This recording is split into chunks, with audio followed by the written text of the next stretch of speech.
कहाँ तक पढ़ाई की थी? हैं? वो अलग बोल रही है, अलग बोल रही है। एक बच्चा बोलो ना, तू क्या बोल रहा है?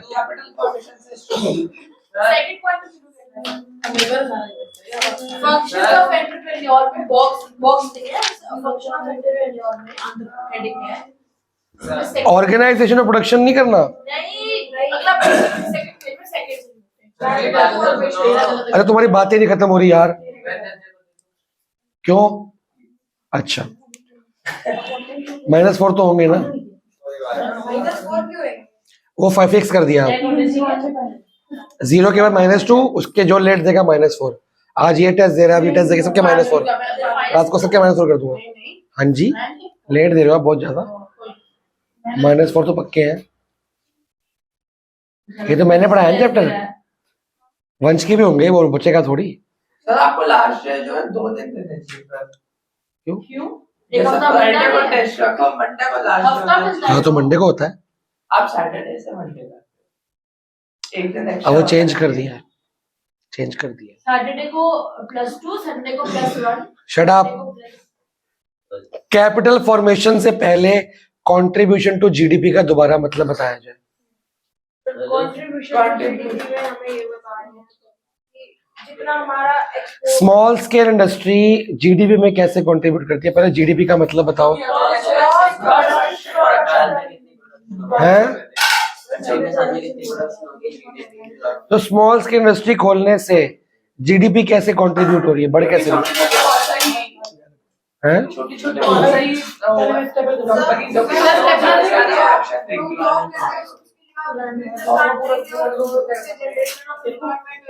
लोग जॉब छोड़ के अगर बिजनेस करते हैं, छोटी छोटी फैक्ट्रियां खोलते हैं, उससे जीडीपी बढ़ जाएगी हर सेक्टर में। अब आता है कैपिटल फॉर्मेशन का मतलब क्या होता है, कैपिटल बनाना। कैसे बनता है? सर कैपिटल इक्विटी बेच के, लोन लेके। कैपिटल फॉर्मेशन का जो दूसरा नाम होता है इन्वेस्टमेंट। लिख लो ब्रैकेट में। अब अगर मैंने डिसीजन लिया, बेटा देखो पता है क्लास है, पेंसिल वैसे लेके आओ ना, जब मैं बोलता हूँ मार्क करो मेरा पेंसिल है, फिर तू फिर क्लास वेस्ट करती है। अगली बार से ना मैं तेरे डाउट लेने और तेरे पर रिएक्ट करना बंद कर दूंगा, क्योंकि मैं कई बार तेरे को समझा चुका हूँ। जब एक बच्चा पूरी क्लास को डिस्टर्ब करता है, वो मेरे को अलाउड नहीं है। आपको बोले मार्क करो, अब पेंसिल दे भाई, पेंसिल दे। 3 बच्चों को अलग डिस्टर्ब कर रही है तू। अपने काम से काम पढ़ी यार, लेकिन मेरा मन नहीं कर रहा। फिर मैं बुक निकालो, डाउट है, हाँ डाउट है, निकालो, अभी निकालती हूँ, रुको। ये ना गलत बात है, टाइम वेस्ट करना क्लास का इज नॉट गुड। बहुत प्यारी -4 तो करवा ले पहले। नहीं तो सबका होगा, इसका भी होगा, तेरे सामने होगा। इसका एक कौन है? वंश अभी देखे गया है। अब फिर जो लेट देगा -4, फर्स्ट डे लेट देगा एक दिन तो -2, बाकी दिन -4 परमानेंट। अकल आ जाएगी ना तुमको सबको। हाँ जी, इसका मतलब क्या हुआ? अगर मेरे को आज एक फैक्ट्री खोलने का मन कर गया, तो मेरे को सबसे पहले क्या चाहिए?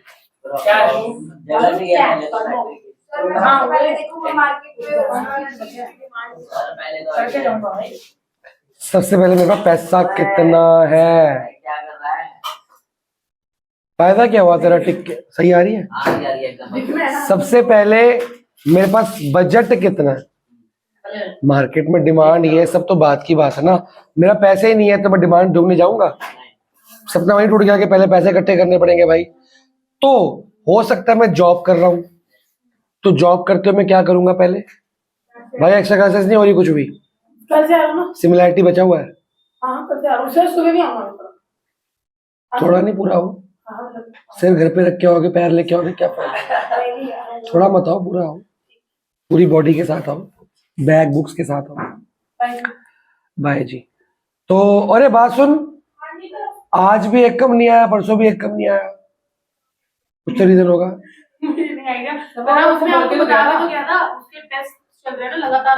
हाँ ठीक है, याद करा दिया करो मेरे को। हाँ, पढ़ाई नहीं भूलता, बाकी सब भूल जाता हूँ, वाली बातें सबके डेटेड भूल जाता हूँ, सिलेबस भूल जाता हूँ, पढ़ाई नहीं भूलता। एक दिमाग में कितना ही भर लोगे? कभी होमवर्क भूल के देखो। बात तो सही है। वो तुम भूल जाते हो ना, तो मेरे को याद रखना पड़ता है। तो अगर मैं जॉब कर रहा हूं तो मैं बहुत साल जॉब करूंगा तो कुछ सेव भी करूंगा, फिर वो सेविंग्स होंगी इकट्ठी, वो एक्यूमुलेटेड सेविंग्स को मैं जब बिजनेस करने का मन करेगा तो उसको किस में कन्वर्ट करूंगा, इन्वेस्टमेंट में। तो उसको किस में कन्वर्ट करूंगा, इन्वेस्टमेंट। आने का टाइम है अभी, पहले कंप्लीट करने का। एक्सरसाइज सेकंड बची हुई है, तू नहा ले फिर भैया की कराता हूँ मैं। कोई बात नहीं, पेपर में तो पढ़ना पड़ता है बेटे, तू नहा ले फिर मैं भैया के कराता हूँ। और एक और बस 2 काम रह गए, आधे घंटे का काम है, ज्यादा नहीं, आधे घंटे का। शाबाश। तो मैं वो सेविंग्स को किस में कन्वर्ट करने लगा हूं, तो ऐसे बहुत सारे लोग करेंगे, अपनी सेविंग्स को किस में कन्वर्ट करेंगे। तो कंट्री में कैपिटल बन गई, जो सेविंग्स बैंक में पड़ी थी वो किसी के काम आ रही थी नहीं ना। अब वो सेविंग्स जब मैं कैपिटल में कन्वर्ट करूंगा, मतलब मैं उस सेविंग से क्या खरीदूंगा, बिल्डिंग, मशीनरी, लैंड, एसेट्स खरीदूंगा। तो वो पैसा मेरे पास रहा कि मार्केट में खत्म हो गया। सोच, मैंने मशीनरी तेरे से खरीदी, लैंड तेरे से लिया, मनप्रीत से मैंने सरिया बदरपुर लेके बिल्डिंग बनाई, ठीक है, इससे कोई और ऐसे प्रिंटर कंप्यूटर लिया, ठीक है। तो तुम लोग की इनकम बढ़ेगी नहीं बढ़ी, जब तुमसे सामान लूंगा तुम्हारी कमाई बढ़ी, फिर तुम भी तो वो सामान किसी और से लोगे, उसकी भी कमाई बढ़ी। तो जब मार्केट में बहुत लोग बिजनेस करने आ गए तो उन्होंने नई कैपिटल इंट्रोड्यूस करी, उससे मार्केट में बहुत सारे लोगों की क्या होगी, इनकम बढ़ी। क्योंकि इकोनॉमिक्स में एक बंदे का खर्चा दूसरे बंदे की क्या होती है, इनकम। तो मेरा डिसीजन और बहुत सारे बंदों का डिसीजन कि अब हम सेविंग्स को इन्वेस्टमेंट में कन्वर्ट करने वाले हैं। इससे कंट्री में क्या बनती है, कैपिटल फॉर्मेशन, प्रॉफिट्स बढ़ता है, इनकम बढ़ती है और कैपिटल क्या होती है, बढ़ती है। पढ़े, पहले लाइन क्या लिखे है, the entrepreneurial decision in effect is an investment, कि मैं अब फाइनल अपनी पैसों को इन्वेस्ट करना चाहता हूं। That increases the productive capacity of the, अब जब बिजनेस खोलूंगा तो प्रोडक्शन जीडीपी बढ़ेगी and hence result in capital formation, ठीक है, मार्केट में पैसा आ गया। In fact GDP formation are related to each other via capital output. काट दो, लाइक छोड़ दो इसको, बेकार बेकार काम छोड़ देते हैं। 100 से मार्क करो। अगर कंट्री डिजायर करती है कि मेरे को 10% से ग्रोथ करनी है, एक मिनट रुको,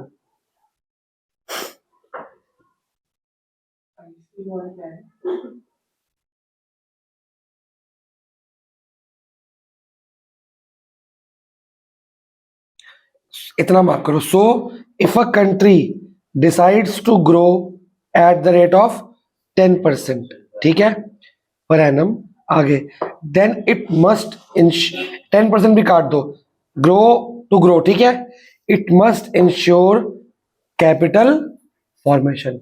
अगर कंपनी को ग्रो करना है तो उसको अपनी कैपिटल फॉर्मेशन क्या करनी चाहिए, इंश्योर करनी चाहिए, कि होनी चाहिए।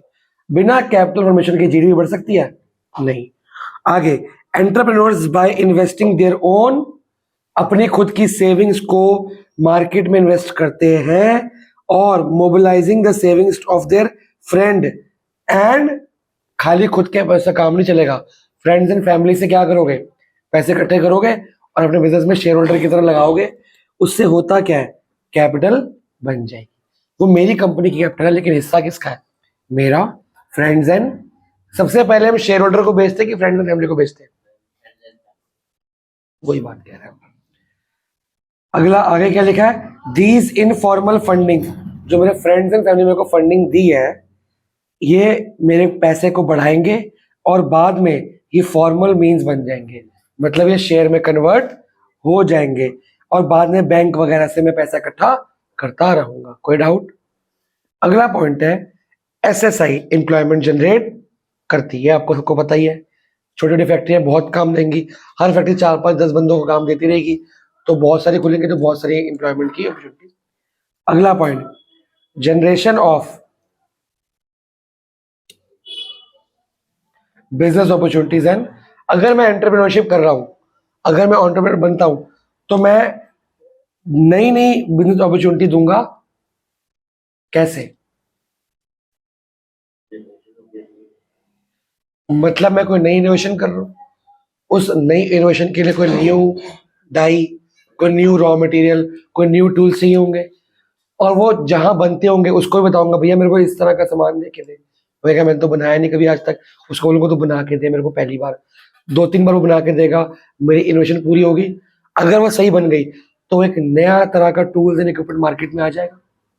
जब एक नई तरह की सीएनजी किट मान लो इनोवेशन हुई, सीएनजी किट से पहले किसी ने इनोवेशन की होगी सीएनजी में गाड़ी चल सकती कि नहीं, उसने करी होगी तो कुछ पार्ट्स बनवाए होंगे जिससे गाड़ी में फिट होता है पाइप वगैरह ये वो उसे गाड़ी चला के देखी 2-3 साल 5 साल चलाई, सबको सही हुआ, तो उस तरह के पार्ट्स मार्केट में बने होंगे, आज हर जगह मिलते हैं। तो एक नई पैटर्न, एक नया थीम आ गया मार्केट में। अब ई बाइक्स आ गई, ई रिक्शा आ गए, उसके गैजेट्स, उसके पार्ट्स मार्केट में आने शुरू हो गए होंगे, स्पेयर पार्ट्स वगैरह, रिपेयर पार्ट्स वगैरह। तो जब पहला बनाया होगा किसी ने तब तो नहीं मार्केट में मिलते होंगे, उसने किसी को समझाया कभी ऐसा ऐसा बना के दे।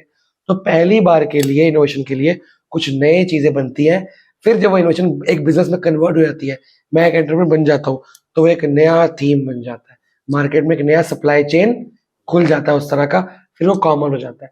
आज जो मार्केट में आराम से मिलता है, कितने तरह के टैब्स मिलते हैं, कितनी तरह की टाइल्स मिलती हैं, कितने तरह के डोर्स मिलते हैं, पहले मिलते होंगे नहीं ना, किसी ने पहले इनोवेट किए होंगे, मार्केट में किसी ने लगाए होंगे, करते करते मार्केट में नए आ गए होंगे। तो एक नई चेन को, एक नई अपॉर्चुनिटी को मौका देता है।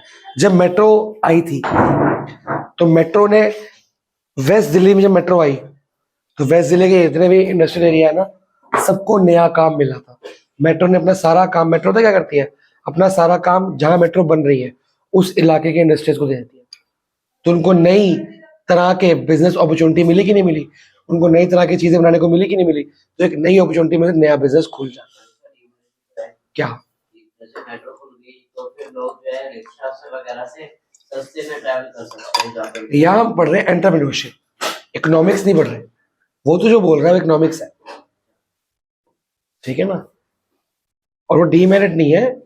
मेट्रो एक लिमिट तक लेके जाएगी, उसका रिक्शा करना पड़ेगा तेरे को। तो यहाँ से पंजाबी बाग जाएगा रिक्शे पे जाएगा नहीं ना।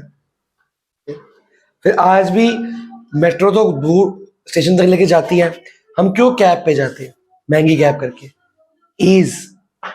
सामान तो गली के बाहर बुद्धिराजा मिलता है, हम क्यों जेप्टो से मंगाते हैं, ईज, हमें इजी काम चाहिए, समझ आया कि नहीं है? तो महंगा मिलेगा, सिंपल सी बात है वो, ठीक है ना। ये पूरा पॉइंट प्लीज पढ़िए, कोई वर्ड कोई लाइन तंग करी तो बताइए।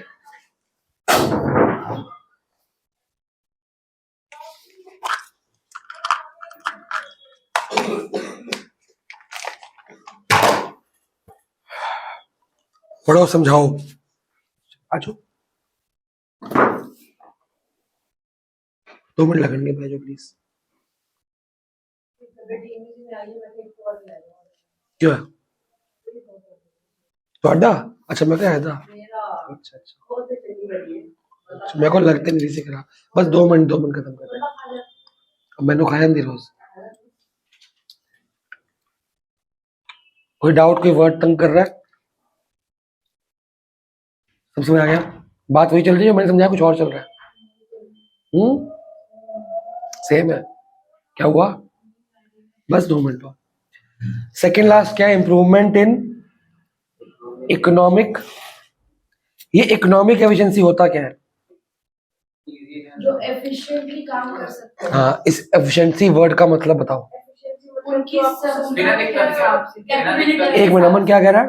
जो आपको सस्ता और मार्केट में हर जगह मिल जाए, जो इजी हो, जैसे थोड़ा सा कैपेबिलिटी बिना, के हिसाब से, वो तो फैसिलिटेटिव फिजिबल हो गया वो तो। कैपेबिलिटी के हिसाब ग्रेटर आउट। से। चलो 2 वर्ड बताता हूँ।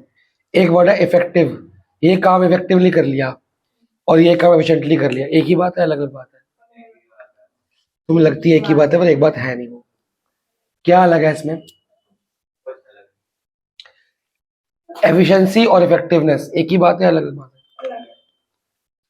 क्या अलग है, बता नहीं रहा। यह बोला है इंप्रूवमेंट इन इकोनॉमिक एफिशिएंसी। मैंने होमवर्क दिया और तुम होमवर्क कराए, जिसने इसने कंप्लीट किया काम, टाइम पे, मतलब मेरे को दिखा दिया, वो हो गया इफेक्टिवनेस, कि हमने दिया हुआ काम कंप्लीट किया, इफेक्टिवली पूरा किया। किसने वो काम कम से कम टाइम पे किया, वो एफिशिएंट है। मैंने प्रोडक्ट बनाया, मेरे पास ऑर्डर आया था 1000 स्टेपलर्स का, मैंने 1000 बना दिए, तो ये हो गया इफेक्टिवनेस। मैंने 1000 स्टेपलर कम से कम टाइम में और से कम मनी के वेस्टेज में, जो कॉस्ट लगी लेबर कॉस्ट में, घटा के बनाया। एक हुआ कि स्टेपलर बनाया, ये स्टेपलर मैंने बनाया 50 रुपए का और एक दिन में एक बनाया। एक हुआ कि 24 घंटे की जगह मैंने 10 घंटों में बनाया और 50 की जगह 30 बना दिया। एफिशिएंसी होती है। तो बिजनेसमैन को क्या होना चाहिए, मैनेजर को क्या होना चाहिए, इफेक्टिव, खाली काम खत्म करने में विश्वास रखे, कि कम से कम टाइम और कम से कम कॉस्ट में खत्म करने में विश्वास रखे। दो बातें, एक टाइम में और एक कॉस्ट में। एक तो टाइम को रिड्यूस करना है और एक कॉस्ट को, खर्चे को क्या करना है, कम खर्चे पे कम समय में जो काम करके दे रहा है पूरा कंप्लीट, वो कौन होगा। अब यहां बोल रहा है एंटरप्रेन्योरशिप से इकोनॉमिक एफिशिएंसी क्या होती है। इकोनॉमी के अंदर क्या क्या आता है, देखो, efficiency means to have greater, ज्यादा काम करना, फ्रॉम सेम इनपुट, जितने इनपुट से तुमने काम किया उतने इनपुट से मैंने काम किया। तूने 4 घंटे पढ़ाई की, मैंने 4 घंटे पढ़ाई की, तूने 5 क्वेश्चन किए, मैंने 20 कर दिए। एफिशिएंट कौन हुआ, ये बात हो रही है। नहीं बस रुको, ठीक है। तो वो बोल रहा है सेम इनपुट जो सबको मिला है। एंटरप्रेन्योर कौन है, जो उसी इनपुट का प्रॉफिटेबली कम से कम कॉस्ट और कम से कम टाइम में ज्यादा सामान बना के दे। First point, improving processes. ये हो कैसे सकता है, अपने प्रोसेस को क्या कर सके, इंप्रूव, कोई ऐसा तरीका जुगाड़ निकाले कि प्रोसेस में टाइम बच जाए। जैसे प्रोक्रेस्टिनेट ना करें, मतलब मतलब जैसे डिस्ट्रैक्ट ना हो और उसी चीज पे फोकस करेगा तो वो चीज। सुना कुछ क्या कह रही है वो, हाँ, काम जल्दी खत्म होता है ऐसे, ठीक है। तो सेकंड, रिड्यूसिंग वेस्टेजेस, जो कम होंगे उससे कॉस्ट, खर्चा क्या आएगा। हम अभी वेस्टेज, टाइम वेस्ट और प्रोसेस मटेरियल को वेस्ट करेंगे तो खर्चा ज्यादा आएगा ना। हम कम से कम मटेरियल वेस्ट करें। मान लो मेरा लोहे का काम है, ये एक लोहे की शीट है, मेरे को बोला गया इसमें से ना गोल गोल सर्कल्स की मेरे को पीसीस चाहिए, कुछ बनाना होगा। अब एक बंदा आया, उसने यहां से काट लिया, तो ये एक्स्ट्रा क्या हो गया, वेस्ट। दूसरा आया स्मार्ट, थोड़ा यहां से काटा, थोड़ा यहां से काटा, पहले नापा ये कितना एरिया है, लेंथ इनटू ब्रेड्थ, सर्कल कितने एरिया का मांगा गया है, पाई स्क्वायर, उसको डिवाइड किया कि इसमें से कितने आ सकते हैं, मैथ्स करी उसने, फिर उनको समझ आया कि 5 आ सकते हैं, 1 2 3 4 5 आ गए। तो एक शीट में से 5 सर्कल निकालने और एक में से एक काट लो बीच में से, सारे वेस्ट हो गए, तो एफिशिएंट हुआ ना। अगर वेस्टेज कम करोगे तो खर्चा क्या आएगा, उतने खर्चे पे उतने पेपर से 5 सर्कल, उतने खर्चे पे उतने पेपर से 1 सर्कल, प्रॉफिट किसमें ज्यादा है, यही तो फिर मैथ्स। तो तुक्का, अरे तुक्का भी लगाएगा पर फायदा क्या हुआ, ज्यादा नहीं हुआ। तूने 1 सर्कल बनाया, तूने 1 पैसे कमाए, उसने 50 रुपए कमाए, तुम 10 रुपए कमाए, चाहे मैथ्स कर ली उसने। आगे वर्ड क्या है, इंक्रीजिंग यील्ड, प्रॉफिटेबिलिटी को बोलते हैं, यील्ड प्रोडक्टिविटी प्रॉफिटेबिलिटी को बोलते हैं। Second, bringing about technical innovation, जो करेगा एंटरप्रेन्योरशिप, वो पुराने मेथड्स को यूज करेगा, मॉडर्न मेथड्स को। वो नई टेक्निक से टाइम बचेगा, पुराने से बचेगा, तो नई टेक्निक मार्केट में आएगी, या तो बनाएगा या तो खरीदेगा, इंपोर्ट कराएगा। आगे, that is by altering labour capital. पहले एक मैंने 10 लाख रुपए लगाया, कैपिटल कितनी, 10 लाख, 10 लाख में 100 बंदा काम कर रहा था, तो ये होगी 100/10 लाख कैपिटल रेशियो। अब 10 लाख की एक मशीन लगा दी, 5 बंदे काम कर रहे हैं सिर्फ। अब 5 बंदे काम कर रहे हैं, पहले 100 डिवाइड बाय 10 लाख, जो भी है वो हमारा सिलेबस थोड़ी है। अब 5 डिवाइडेड बाय 10 लाख, सैलरी कितनी बच गई मेरी, कैपिटल इंटेंसिव से सैलरी बचती है, प्रॉफिट क्या होगा, ज्यादा होगा, रिड्यूसिंग वेस्टेज। और लेबर जितना एक दिन में काम करती है, मशीन उसे डबल करके देती है। तुम हाथ से चिप्स तलोगे, एक भैया चाहिए जो तिल चल रहा होगा, एक भैया उसको सुखा के पैक कर रहा होगा, नमक डाल रहा होगा, एक पैक कर रहा होगा, बेचने लग जाएगा। मशीन में क्या करना है? अच्छा, आलू छिलेगा अलग, बॉयल करेगा अलग, सारे काम अलग अलग हो गए। सारा काम एक बंदा कर सकता है? 7-8 बंदे चाहिए चिप्स को तैयार करने के लिए। मशीन में ये तो कॉन्ट्राडिक्ट कर आलू छील के डाल दो, बॉयल हो जाएंगे, कटिंग हो जाएगी लेयर बाय लेयर, और वो तले भी अपने आप जाएंगे, सब कुछ मशीन अपने आप करेगी, वो चलता रहेगा। मशीन उसको पैक भी करेगी, पैक को सील भी करेगी, और बढ़िया काम होगा। कॉन्ट्राडिक्ट नहीं हो गया फिर ये? कैसे? देखो, जैसे अगर वो लोग मशीन ना लगाए और क्या लेबर इंटेंसिव करे तो लोग ये और एम्प्लॉय होंगे, लेकिन इनका एक और ये भी फीचर है कि एम्प्लॉयमेंट देते तो हम हैं। बहुत सारे एंटरप्रेन्योर की बात करें ना, कि बहुत सारे एंटरप्रेन्योर बनेंगे तो कैपिटल टेक्निक्स में तो आएंगी। इसकी वजह से वो लेबर वर्क भी तो कम होगा, तो एम्प्लॉयमेंट कम लेंगे, लोग कम एम्प्लॉय करेंगे ये लोग। 5 बंदे एम्प्लॉय किए तो 5 तो किए, अगर वो ना होता तो और लोग एम्प्लॉय करते तो और तो उसका तो फिर नुकसान है ना, हमारी इकोनॉमिक वजह से कैसे बढ़ेगी? वो एंटरप्रेन्योर हुआ ही क्यों? तो इनका एक फीचर ये भी करना कि प्रॉब्लम प्रोवाइड करना। तो वो ये वाली बोला कि बहुत प्रोवाइड करेंगे लार्ज स्केल पे। 5 बंदों को हर बंदा एक फैक्ट्री खोल रहा है, तो कुछ ना कुछ तो एम्प्लॉयमेंट प्रोवाइड कर रहा है। अगर वो ना खोले तो ना से तो बढ़िया हो गया ना काम। कुछ कुछ तो एम्प्लॉय, हाँ उसमें से कुछ बंदे ऐसे भी होंगे इनके पैसा नहीं होगा, उसमें से कुछ बंदे वो क्या करेंगे? पर फिर भी गलत बात है। गलत बात नहीं है बेटा, अगर तुम बिजनेस कर दो और पैसा नहीं है, तुम वो करोगे लेबर इंटेंसिव, लेकिन तुम जब पैसा कमा लोगे या पैसा होगा, तुम लेबर इंटेंसिव क्यों यूज करोगे? और क्या कैपिटल इंटेंसिव बिल्कुल मशीन लेबर नहीं चाहिए होती? बहुत कम चाहिए, पर चाहिए ना। तो हर बंदा अगर मशीनरी लगा रहा है तो एक टेक्निकल एफिशिएंसी बढ़ रही है, काम बढ़ रहा है। जब ज्यादा प्रोडक्शन होगी जीडीपी बढ़ेगी नहीं बढ़ेगी?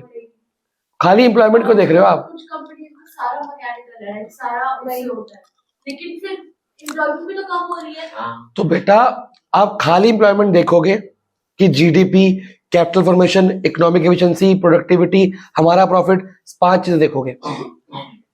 खाली एम्प्लॉयमेंट देखोगे तो 5 कम हो जाते हैं वो, समझ गए? फिर हमारा इंडिया पीछे रह जाता है। चाइना इंडिया से इंडस्ट्रियली आ गया है, अमेरिका आ गया, क्यों आ गया? वहां पे कैपिटल इंटेंसिव होगा, लेबर इंटेंसिव होगा, कैपिटल इंटेंसिव। समझ गए ना? क्यों आ गया? क्योंकि वो जितना हम एक साल में बनाते हैं, वो एक साल आधा साल बना लेते हैं वो लोग। जीडीपी उनकी बहुत ज्यादा हमसे, क्योंकि उनकी प्रोडक्शन क्या है, उनके यहाँ लेबर, हमारे यहाँ लेबर बहुत ज्यादा है, वैकेंसी नहीं है। उनके यहाँ लेबर की कमी है, बाहर से इंपोर्ट करते हैं। क्यों हम यूएस से कनाडा जाते हैं? क्यों जाते हैं? क्योंकि वहां काम मिलता है, क्योंकि उनके पास खुद के वहां बंदे नहीं है। उनके इतना काम है, कम बंदे कम पड़ रहे हैं उनके पास।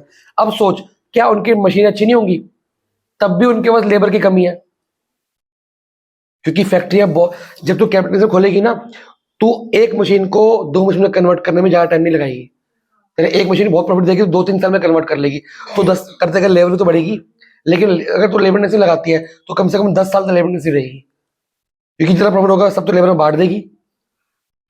ठीक है ना? कैपिटल से ग्रोथ ज्यादा होती है, तो वो ज्यादा कैपिटल, ज्यादा एम्प्लॉयमेंट प्रोवाइड करती है, बल्कि लॉन्ग रन में कंट्री इतनी जल्दी ग्रो हो जाती है कि उसको बाहर से लेबर लानी पड़ती है। क्या इंडिया में बाहर का बंदा आकर नौकरी करता है? कभी देखा यूएस का बंदा आकर नौकरी कर रहा है? वो नौकरी नहीं करते, ड्रग्स बेचते हैं। इसको पता है सारा। लास्ट पॉइंट छुट्टी, increasing spectrum and scope of. मैंने अभी बताया आपको, अगर मैं फैक्ट्री खोलता हूं तो मशीनरी इससे ले रहा हूं, बिल्डिंग इससे ले रहा हूं, लैंड इससे ले रहा हूं, रॉ मटेरियल इससे ले रहा हूं, सबका काम बढ़ेगा तो इकोनॉमिक एक्टिविटी क्या हो रही है? बढ़ रही है। लेन देन पैसों को क्या हो रहा है? जो पैसा मेरे बैंक में बेकार पड़ा था, किसी काम नहीं आ रहा था, अब वो मैंने वहां से निकाला, मार्केट में फेंका, मार्केट में तुम खरीदोगे, तुमसे कुछ लिया, तुम्हारे पास आ गया पैसा, वो पेपर खत्म हो गया, तुम भी तो वो मशीनरी किसी और से लोगे, पैसा आगे के बांटता गया, वो घूम फिर के पैसा मेरे पास ही आ जाएगा। वो चेन मेरे पे आगे खत्म होती है। कैसे? पढ़ाएंगे 12th में स्टार्टिंग में। स्पेक्ट्रम क्या होता है? ये सर्कल पूरा, स्पेक्ट्रम हो गया पूरा। स्पेक्ट्रम याद नहीं है? याद है, 10th में पढ़ाया था, वो विबग्योर। तो एक व्हाइट लाइट आई थी, वो डिस्पर्स हो कितने में बढ़ गई? तो मेरा अकेले के बैंक में पैसा 7 बंदों में बढ़ गया, तुम 7 का 14 बंदों में बढ़ गया, उन 14 का 28 बंदों में बढ़ गया, सबको पैसा मिला। जो पैसा मेरे पास पड़ा कहां पहुंच गया? वो, इसको बोलते हैं capital formation in the country. तो आज हम ब्लैक मनी क्यों मना करते हैं कि जो लोग मिनिस्टर्स वगैरह ब्लैक करप्शन करके करोड़ों रुपए अपने अपने जमा करके रखते हैं स्विस बैंक पे, अगर वो मार्केट में आ जाए, कोई भी गरीब नहीं होगा इंडिया में, क्योंकि मार्केट में आएगा, किसी की जेब में ही आएगा ना, कुछ खरीदेगा ना, मार्केट में कैसे आएगा, कुछ खरीदना पड़ेगा। एक बंदे का खर्चा दूसरे बंदे की इनकम होती है, फिर तू खर्चा करेगा, तू भी, जब तू अमीर होगा तेरा खर्चा बढ़ेगा तो और बच्चों की और लोगों की इनकम बढ़ेगी, वो अमीर होंगे उनका खर्चा बढ़ेगा, तो जो अमीर होगा डिमांड तो बढ़ती है, उसको ये भी चाहिए, ये भी चाहिए, ये भी चाहिए, तो खर्चा बढ़ते बढ़ते बढ़ते पूरी मार्केट में क्या होता है, पैसा घूमता है। हमारी इंडिया के करप्शन के चक्कर में हम जो पैसा कमाते हैं कहीं ना कहीं वो गवर्नमेंट के करप्शन में चले जाता है, और वो कहीं ना कहीं एंड हो जाता है उसकी मशीनरी, उसकी अलमारी के अंदर, और उसी में चले जाता है, तो पैसा मार्केट में आ नहीं पाता दोबारा से। अगर वो आना शुरू हो जाए, इंडिया को कुछ नहीं करना, जितना ब्लैक मनी मिनिस्टर्स के पास है, सारी पार्टीज करप्ट है, वो अगर सारा आ जाए, इंडिया में कोई भूखा नहीं सोएगा, सबके पास घर होगा, सब अमीर होंगे इंडिया में, पर वो हो नहीं पाएगा ना, बहुत साल लग जाएंगे। स्पेशल बैंक्स तो क्यों? पता है कि